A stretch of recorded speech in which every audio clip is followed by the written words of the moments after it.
How you feeling? Hi, I'm feeling okay. How are you feeling today? Good. Happy Wednesday. We're live again. We're back. Yes, it's been Back a. in action. Mhm. Full effect. Yes, we're It's back. We're back. be together. Together again.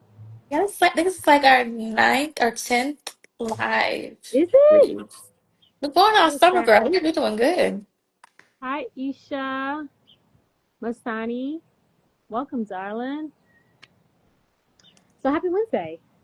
Happy Wednesday to you. Thank Before we you. get started, let's check in with our check-in question. This week, how have you been taking care of yourself this week? Oh my gosh. I took care of myself real well this week. I had an appointment and I canceled it. And it felt amazing. It wasn't a client or anything like that. It was something that was counselable, and it Mm-hmm. felt amazing.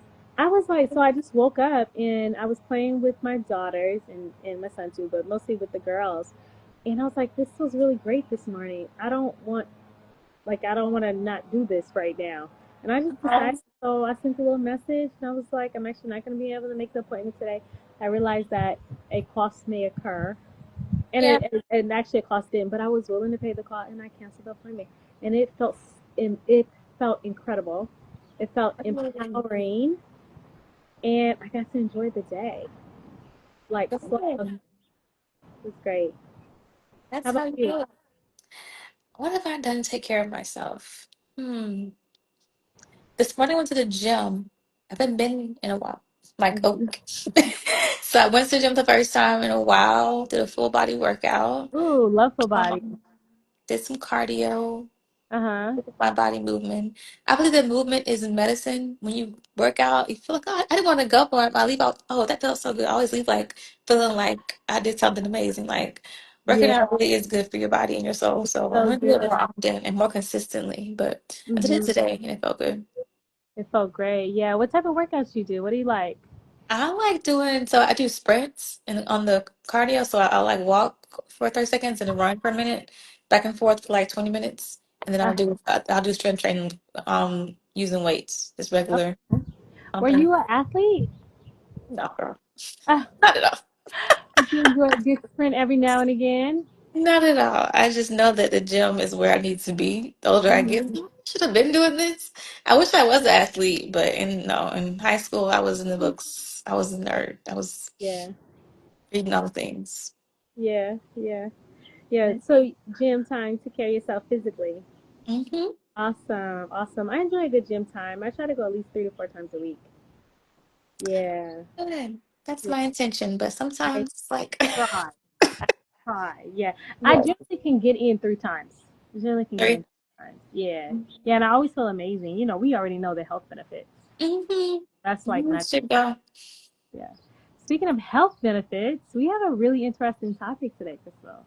Yes, I'm excited to get into it. It's gonna Mm-hmm. be good because I feel like it's helpful. It's polysubstance use among Mm-hmm. our people. I feel like in our culture now we've kind of normalized, not normalized, well, to some extent, Maybe. substance use is like, okay, Yeah. alcohol, I think weed, across the board. yeah. It's Focus kind of outside. yeah, so I want to first define what that means. That means to use more than one thing at the same time or within a short period of time. Hmm. So like using alcohol and weed, alcohol and pills, Hmm. whatever drugs you have, mix them together. It's Hmm. polysubstance use. So people usually do it to like help themselves feel better, like immediately feel better, Hmm. to help cope with things they don't want to feel anything, to self-medicate, work with your parties, social environments. It's just some things you do. But it's very Work, risky. work related, right? You Yeah, know, coke was stress. once an acceptable drug for work culture. In some communities, It it still still is. is. Yeah, it still is. It's accepted. You know, everybody knows the running stereotypes that have some truth to them.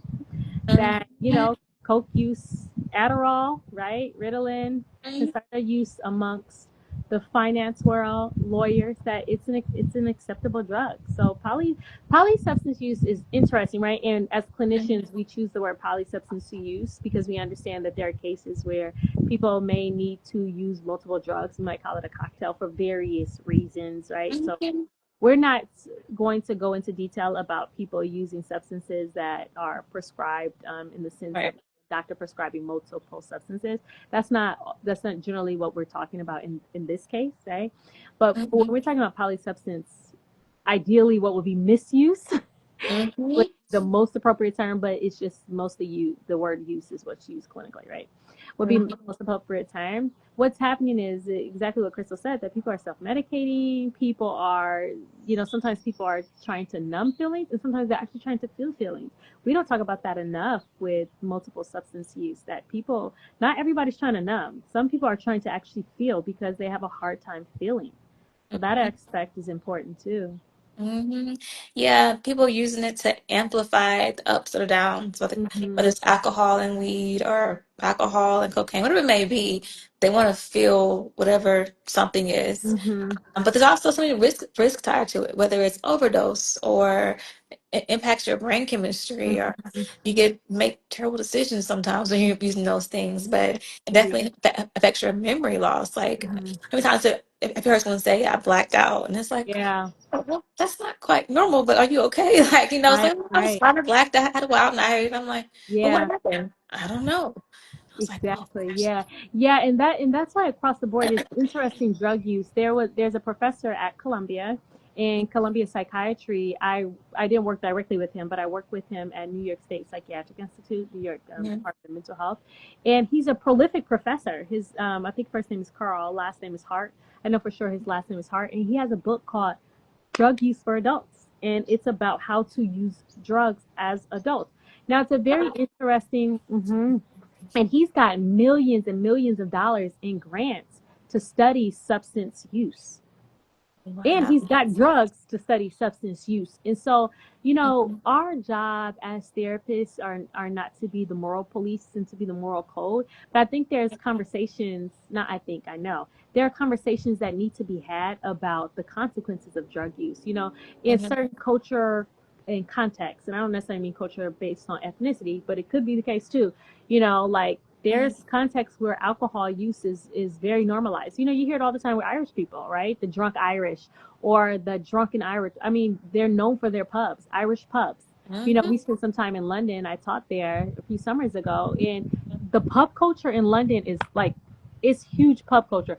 People Mhm. go to pubs in London, they stand around drinking, holding drinks, and it's what they do to hang out. It's pub Mhm. culture. So this, to your point, Krista, alcohol use is very normalized culturally, right? Like Mhm. Caribbean culture, they're known for their rums, like Haitian babaku, right? Like different rums in Caribbean is is known. I mean, there are different ways in Mhm. which alcohol, and even thinking about slavery here in the U.S., one of the things that they would do to slaves on the weekends is to anesthetize them. They would literally give them free liquor. Can you imagine? There's not enough food to go around, but they're giving you free liquor. They would do that so the slaves would be they would forget their misery and not try to run away or not try. They would literally anesthetize the slaves. So while there Mhm. wasn't always enough food, there was enough liquor. That's wild, yo. I didn't know that. Yeah. I So know. we look at these things as if they're just kind of, just kind of what we do. It's just kind of a social thing. And it's not. These things have very deep, dark roots. Yeah. Deep, dark roots. You hear sometimes Jamaicans say, that they've been drinking since they were 5, and they'll laugh about it. It's not a big, the concept is not that big of a deal. They'll talk about it very normally. I remember first time I went to a funeral. This person, yeah, Jamaican background.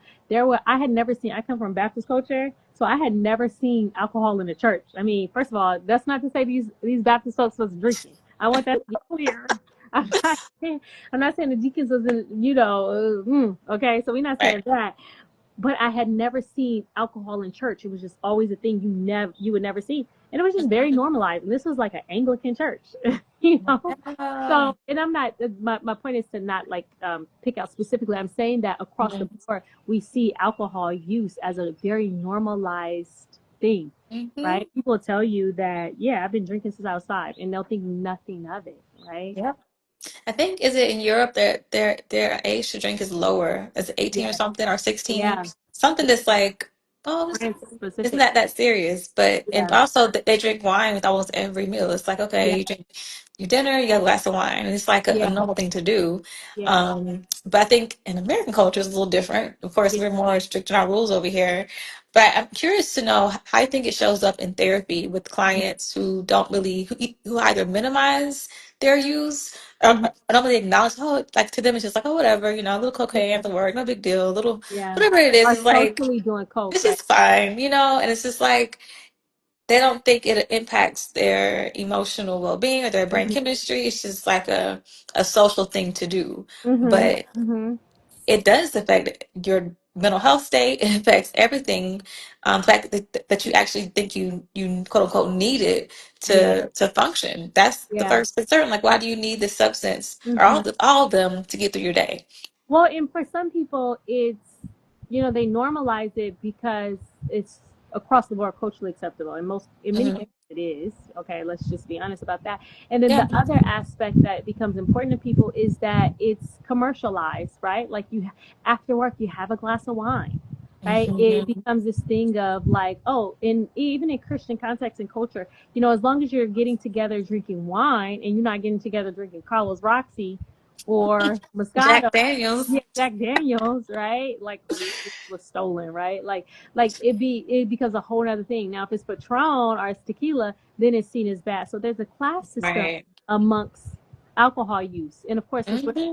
polysubstance use, right? It becomes normalized to smoke weed and drink, right? But what Hmm. people are doing, in to your question of how it shows up, how it specifically shows up in therapy, is that these are the ways in which people cope. Yeah. They self That's all it medicate. is. Yeah, they self medicate, and that's why alcohol is often called spirits. I mean, it Hmm. evokes and introduces, and because of literally alcohol is toxic, right? Now, this is not us judging, like, let's just be honest, right? Like, sugar is toxic. Like, you have sugar to your brain, to your system, is literally a drug.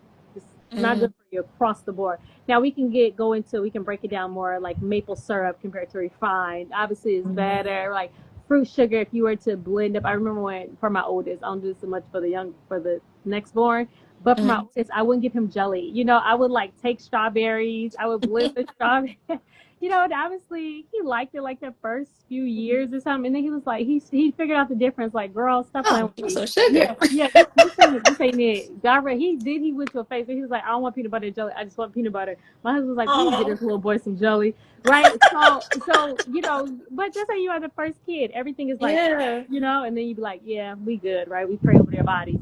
Hmm. But so we don't need to not act like the truth is the truth. Alcohol is toxic, right? Now there Yeah. are cases.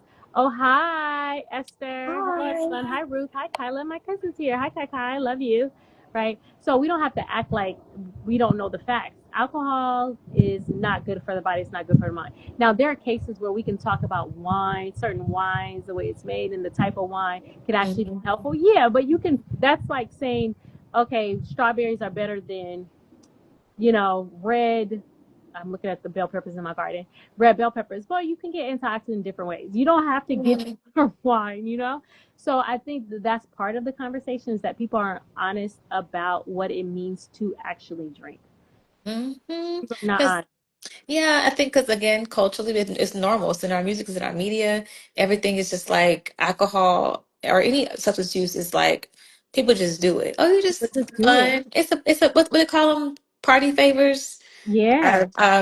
Party things, whatever. And there's like the stigma around addiction is not Mm-hmm. really like discussed. It's like, okay, they Mm-hmm. know it's like it's almost like accepted It's to accepted. be alcohol dependent Yeah. because it's fun. It's Yeah. I exciting. need a drink. You'll hear the language. I need a drink. I had Mm-hmm.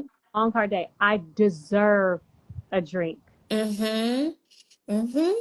So how can we support our clients in therapy who come to us with, or who don't come to us, who kind of normalize like the substance use, and it's not a big deal. It's like, oh, whatever. It's just use. So like, is it more important to focus on the safety of it, or is it abstinence, or is it like cutting back? Like, what do you think can be like a way to collaborate with our clients to Mm-hmm. I want to educate them on what's going on and also be a support. We're not trying to judge, we're trying to, just trying to hold space. Because maybe for someone coming to therapy, alcohol use is part of reality. Like I always drink every day. I go out, I drink. It's just what I do, Yeah. and is without it, I don't know how to function, or I get shaky because that's withdrawals. But like what can we do to support them in that space without judging, but really holding space for them?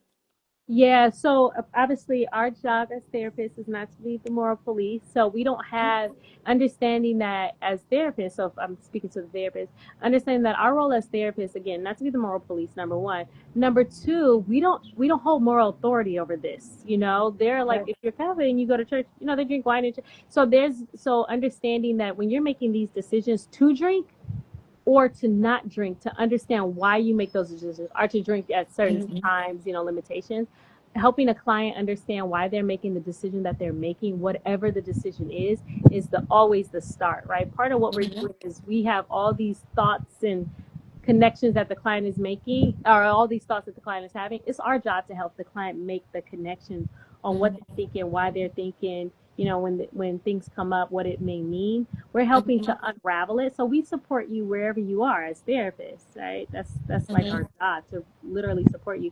We believe in most therapy backgrounds practice what they would consider a humanistic approach, which means that everybody has their first have these inalienable rights of just their being deserves care, which may Mhm. mean, that sometimes may mean we're the therapist to the victim and the perpetrator.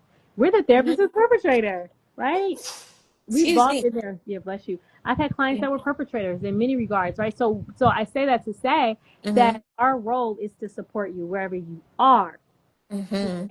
Now, if you're a therapist and you're struggling with how to best support because you see a client that is harming themselves, remember, substance misuse or substance use can be a form of self harm. Yeah. Self Depending on harm. how it's used. Yep. Mhm. Yep. Depending on how it's used and what it's used for. So it can be a form of self harm. And so helping the client understand their use, their what we might call a cycle of use, because sometimes they're using at Mhm. particular times. Someone can be clean off drugs for years, and they call it Mhm. clean. I sometimes have a Mhm. problem with that, but it's considered clean, right? Mhm. Stereotype that might create in one mind that a person who uses drugs is unclean, right? So I want to be careful with that. But clinically, or in substance use community, is considered clean, or when you're using, when you're not using, it's considered clean, right? Mhm. So sometimes what happens in these communities is that it's environmental. Sometimes a person can be clean for years. They can have a Mhm. death in the family and get triggered. And Yep. 12 years of sobriety, right? So you can't see Mhm. these things as linear, right? Mhm. People are going through life, Yep. and life is a hard and difficult. I just had a conversation with my husband. I had to submit a formal report with Mhm. about the terrible crossing guard at my son's school. And I am that chick. Mhm. Listen, you ready to be out here? Who's your supervisor? Listen. Mhm. Oh yeah, I'm that one. Good. Right? See? Because Mhm. she was raggedy. She was raggedy. She was raggedy. She didn't need to be raggedy around these kids. So I went to the police precinct to submit a report, and Mhm. the aggression that I got from, I mean, I'm just submitting this is just a From crossing who? guard. I could imagine if it was an actual police officer. It's just a Mhm. crossing guard, and the aggression Mhm. I got. I mean, really, they were like protecting their own. Darling, this is a crossing guard. Really? Yeah, it was aggressive and hostile, and I can say I haven't had that many run-ins with the police. I can say that. I Mhm. don't want to use the word thankfully because that's just not a good thing across the Mhm. board. And black people, we have so many experiences of racialized trauma and terror, right? Mhm. So I can understand if I wasn't as sharp as I was, if I didn't have my lettering down to a T, if they could just say anything to me, and obviously I've been a therapist for a long time. I know how to quickly identify a situation. Like if I'm Mhm. being gaslit, I can say you're being dismissive, you're being unprofessional, you're aggressive, you're hostile. This is create. Let me speak to us. I had to be sharp and quick. I can imagine Really? someone who's not able to do that.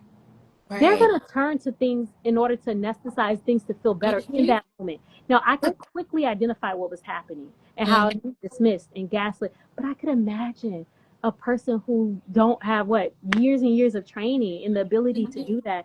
Yeah, in that moment, it might feel like, oh, that was a crazy interaction. Let me go get a drink. Yeah. Right? So it happens more than we think, right? Mhm. For things big and small. And that was a big thing. I mean, racialized trauma is very real. And think Yeah. about us as black folks having to experience that in many ways Mhm. every day. Yep. Every day, darling. And I'm telling you, Every I was day. just reporting a crossing guard.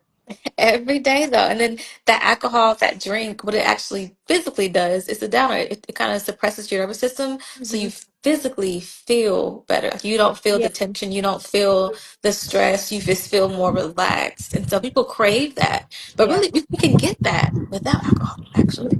But you Absolutely. know, okay, if you need it, you need it, you need it. But alcohol doesn't necessarily like isn't the only way to achieve that peace Yeah. within our body and peace within our mind. We can get that through different levels of work or healing things to do it. It's a way to access it. I Hmm. also want to address what are your thoughts on therapists who struggle with, who not necessarily struggle, but who use polysubstances and not struggling. They just actually go ahead and use it. I've been in places, clinics before where colleagues have Hmm. told me right out, oh yeah, I do this, I do that. I'm like, oh, Hmm. that's interesting. How do you balance using these substances and also helping people not use substances? Like, how Absolutely. do you do both? I don't understand Yeah. the dialogue between that, but it does happen. And not Oh, only therapists, but like doctors, lawyers, of professionals. course. Like it's almost like a Athletes. accepted, especially the more pills and the more cocaine type stuff. Like it's a higher quality drug, I Hmm. guess. So it's not as like stigmatized, but it's still Hmm. a drug. I'm like, oh, so you just casually do that on the weekends or after work, and Yeah. then tell I people mean, the next day. we could talk about it within therapist community, polysubstance use. Done. We could talk about it in Christian community. Yeah, Now, listen, really. again, we are not the moral police and we're not pastors. And I'm very clear on that, right? That Mhm, people come to me for healing and help, and I'm mhm, going to walk alongside of them. And at the mhm, same time, let's be honest. Why are you, as a believer, choosing this route in this method? Now, that mhm, could be said for food addiction. That could be said about mhm, hoarding. Now, the list can go on. We see it as it's an issue, but there are some therapists who may have other areas, and therapists aren't perfect, but they have certain areas of their lives, quote unquote, in line and in together. And so mhm, therapists can be prideful about their mhm. substance use and they That's the can hide. thing. And some can be ashamed. There can be Mhm, shame there. And so the way that I might counsel or support a therapist through that is be a therapist who's in therapy and be yeah, honest about where you are. Same rules apply. If you are a therapist and you're in therapy, when you're in therapy, you're a client or you're a patient. mhm, Same rules apply. So the same yeah, way in which you're asking your client or patient to submit to that process, you submit to that process. You be honest with your therapist about what mhm, you're experiencing or what's challenging for you. You submit to the mhm, same process that you're asking your clients to submit to. mhm. I like that. That's a good approach. Yes. Well, also, I want to give out some information to share. If you are struggling with drug use, you can reach out to SAMHSA, which is a Substance Abuse Mental Health Service Administration. They have a 24/7 helpline, 1-800-662-HELP. They provide information and referrals to Mhm. programs in your area for substance use if you feel like that it could be an issue for you. Or also just find a therapist, talk to someone like that. But Mhm. there are programs out there to kind of clarify what's going on with you and help you get the help you need if you feel like you may need that support. Yeah. Yeah. And Mhm. is that part of it, Crystal, that therapists don't feel like they need that support? Mhm. That is That's probably the part of it. pride. That's the pride piece It's where the it's like, pride. oh, I'm fine. I have it's only one drink after work every day, all day. Like, Mhm. one drink or one bottle, just normalizing, like, oh, that's just fine to help me sleep. Yep. And it's like, Yes. okay, it's fine. Like, I Mhm. think personally for me, I don't know. As a therapist, I can't drink on the days that I know I'm gonna be a therapist because it's hard to mix. I do Yeah. drink alcohol, yes, but it's not like a known part of my like Mhm. lifestyle. And so for my self-care, I know that if I'm being my best therapist self, I have to Mhm. do these things. I have to go to the gym. I have to eat. I Mhm. can't just have a night out and then the Mhm. next day show up and be like, oh, I'm ready to help you when I'm over here struggling, hungover, just not my best self. So, think about how it affects me physically and mentally before I engage. I want to be able to show up as my full best self. And I Mhm. know that impacts me mentally, physically, as it does. It alters your brain chemistry. To me, it makes me very tired and irritable. And I don't Mhm. want to do anything when I do alcohol. So I'm like, it's fine for me all the time, Yeah. It's a drug. It's substance. It's a You know. drug. Yeah. Mhm. Also, like when we're talking about this in polysubstance use, these are. I want to bring up the aspect of shame again that can come along Mhm. with use for people who are therapists, for believers, Christians. It can feel like you don't love God, or you're not a good therapist, I employ folks, Mhm. don't dissolve yourself into that. Like, Mhm. don't let the enemy come and do that to you, because what happens Mhm. is, you know, you'll stay there. And the only thing that shame produces is more shame. Shame gives birth to shame. Mhm. And so, Mhm. substance use is an interesting thing, because there are times where people are depressed, and for a period, you may need, Lexapro, Wellbutrin. You may need support around Mhm. that use, but that may not always be what you need. And if Right. you're someone, I don't want to. I also don't want to demonize substance use in a way that creates more shame, of course, and I don't want to Yeah. demonize it in a way as though there weren't, the Bible says that, the herbs of the earth are for thy use, as far as medicine. Like, I Mhm. could imagine different parts of the Mhm. world where coca, right, would have Mhm. that plant would have been necessary. Different things. Yeah. I can imagine like a mother in birth, 200 years ago, needing to take alcohol as she labors. Like Mhm. I don't want to look at these Mhm. things as like very cut and dry all the time. Now, obviously, it's 2025. Some of the same rules might not apply, but I don't want to look at these things cut and dry, because they're not. Instead, I would employ and implore everyone to search your heart, to know where you are, and to ask for other people to tell you about what they see. I'm always Mhm. inventory, as a therapist, as a friend, as a wife, as a daughter, as a sister, as a mother. I ask my kids, I'm like, how did you feel when mommy said that? What did that feel like to you? Mhm. Always taking an account. One of my Mhm. favorite scriptures is, try me, O Lord, know me, see my inner thoughts. We Mhm. can't see ourselves. There's different parts of the self. We don't see ourselves as we are. We see ourselves as we want to be. That's good and Right. bad, right? Yeah. So if you're struggling, like Crystal said, or if you think you might be struggling, or if you just are, even if you don't perceive yourself to be struggling, stay a person under accountability. Don't be above reproach. Be a person that Mhm. people can come to and tell you what they see. That's the one of the most important things. Yeah. And we got some comments down there too from Sincerely She. She Oh says, can yeah. you read it? Mine's kind of blocking me. Can you see it? Oh yeah. Oh, this is great. Oh, this is my little sister. So she said, I see that. I also see that other people expect. Yeah, she's a therapist. She's a phenomenal therapist. She said, I see that other people expect us not to need that support, or they think we're just okay. And so we pretend to be. Absolutely. When you all mentioned how therapists may have pride or don't think they need support, I think it's internalized from what people expect of us. Exactly. It's Mhm. definitely internalized. And pride actually can be internalized. I mean, people, pride is not always like this thing of like haughtiness or aggressive, Mhm. right? Pride, it can be shame, can be, Yeah. mixed in with shame, and pride can make you hide because you are ashamed. So Mhm. absolutely, the pride can come from, Yeah. yeah, the expectations that people have of us as therapists. Absolutely. Yeah, and I feel like with the pride, it's like it's a little bit rooted in a little bit insecurity, a little sometimes because we're too, Sometimes, like yeah. we're too good Hmm. to not be perfect, Yes. to be flawed. Which is why I love discussing my flaws. I feel like Hmm. I don't love it, but like I like to bring it up to remind Hmm. myself, hey girl, you Hmm. don't know everything. You're not Right. perfect, Get off your high horse. because Right. High. throughout the day, I'll see 5 clients a day and giving them insight and advice. Oh, that was a good day today. But it's like, hold on, girl. Hmm. Bring Perfect. it back. You're not far. You're not far from flawed. You're right there beside of it. And you think you are, God will humble you real quick to Hmm. remind you where you came from. And so, but I think it does help to have the humility approach when you're a therapist. Like, yes, I'm humble, but also it's a I think it's two versions of pride. Pride, a healthy pride where it's like Hmm. I'm grounded in my worth and my identity. I know who I Hmm. am. I'm proud of my accomplishments. The Yeah. unhealthy pride where it's like it's a little ego. It's a little Yeah. bit insecurity. It's a little defensiveness of like, I don't want to be I don't want to be wrong. I don't want to be the bad Well, and I guy. don't want to be exposed. That part. What the enemy did Mm-hmm. to Adam and Eve is he exposed them. These Mm-hmm. things did not exist. I mean, the fall, obviously, God knew the end from the beginning. And when the fall happened, it was an exposure of what was kind of rooted in their hearts. Mm-hmm. Particularly Eve, not the Mm-hmm. woman. I want to be clear, because the assignment was given to Adam. So let's be clear, right? But Mm-hmm. what pride is exposure. And what did they do when they were exposed?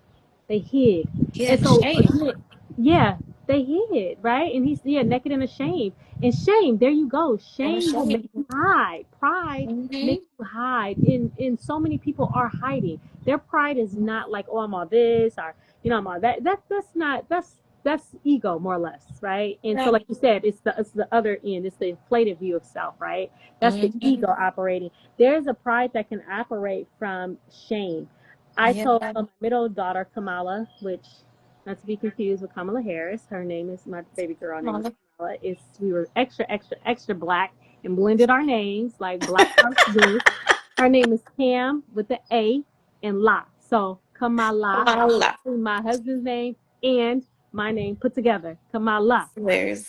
But it also just happens to mean helper to the priest in Latin and Ooh. Spanish origin. Yeah, so my little pumpkin. Mm-hmm. And so we call her Lolly or Lala. So she did something, right? Like her brother was responding to her, Cameron Jr., CJ, Mm-hmm. and she pushed her, hit him back, right? And I don't remember who was wrong, who was right, whatever the case. But I said, Kamala, like, say sorry. Like, this is like not okay. I mean, do you think this is acceptable behavior? And she was like, no. And she like shrugged herself. And I said, well, CJ, could you be an example and apologize to her? And he apologized. He said sorry. And he was like, okay, come on now. You say sorry. I said sorry. So you say sorry too. And she was like, Mm-hmm. no. And I realized, and then she began to immediately start crying. And what Mm-hmm. she felt in that moment was shame. Yeah. My face wasn't But you pleasant. saw her. Uh-huh. Yeah, yeah. And she's such a sweetie and a cutie, but she Mm-hmm. felt shame, and the shame, she kind of looked around and she's like, I'm not pleasing. So now I'm Mm-hmm. doubling down. She was like, Mm-hmm. no, I'm really not apologizing because you made me feel bad, mommy. He made me feel bad. And she was wrong, but she like, Yeah. now y'all really ain't getting it. So she doubled down. Yeah. Now, she was wrong, wrong, wrong, wrong, wrong. She shouldn't have put her hands on her brother, right? And Yeah. the middle ones, the middle ones. Mm-hmm. Yeah. It's me. The middle ones ain't nothing to play with. Don't let the little middle child stuff fool you. Them middle ones will, Mm-hmm. Very yeah, sharp. yeah, Very settle quick. up. Yeah, she'd be like, cuss you out, right? So we call her Baby D. She don't play. Baby Oh, regulator, yeah. But she like regulators. Like that's my. So, that's but the hilarious. shame made her double down, and sometimes Yeah. that's what shame will do. It'll cause you Mm-hmm. to hide. It'll cause you to Yeah. double down, and when you get in that cycle, it's hard to move from that cycle, right? Yeah. It's not easy to move from that place, and so we're not Mm-hmm. having enough conversations about how a person is safe. And that's Mm-hmm. unfortunately what happens too often in Christian community and in therapist community, like my sister has said, sincerely, she said, there's not a lot of space for people to move, for therapists, Mm-hmm. for Christians, for believers. Yeah. Mm-hmm. It's not. We feel Yeah. like the shame comes with the embarrassment of Yeah. like, oh no, you may see my flaws. Or when you actually do get get exposed per se, then you feel the Yeah. embarrassment like, oh my God, they seen I'm not perfect. They seen I messed Hmm. up. And Hmm. once you number one own it, for me, what I had to do was Yeah. take accountability for Hmm. my flaws and my Hmm. and what I did to cause those things, whether it was my action, my words, whatever I did to cause that mistake or didn't happen. Once I owned that flaw, that Yeah. mistake, Yeah. that was powerful for me because I Hmm. moved from shame to like, all right, now what's up? There's no more Hmm. pride. I mean, I Right. don't care. Yeah. I know Oh, what I yes. did. I know I messed up. Yes. Okay, so Yes. now I want to deal with it. Now I want to face Yes. it. It's okay. I know I was wrong. I apologize. Hmm. I'm going to move forward Hmm. in a positive way. But this mistake doesn't identify me. This Yes. issue, this flaw is not part of who I am, my Yeah. core.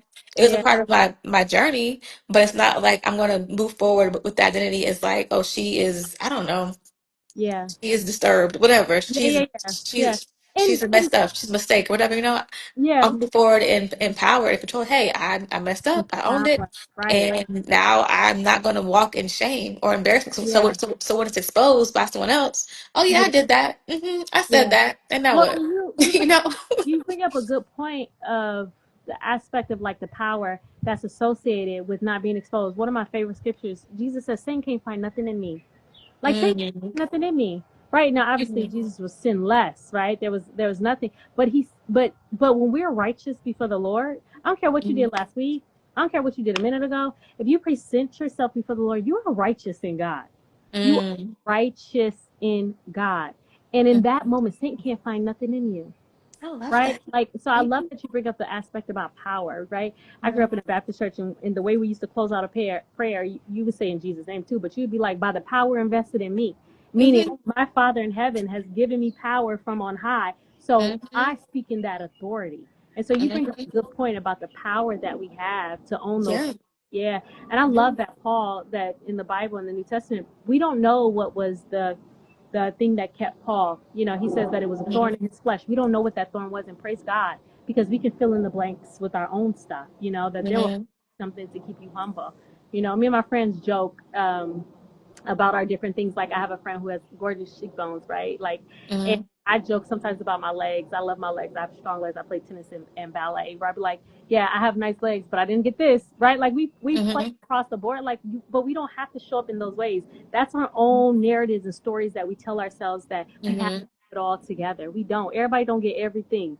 Not even Right. Paul himself, not even David, one of God's favorites, right? Like Mhm.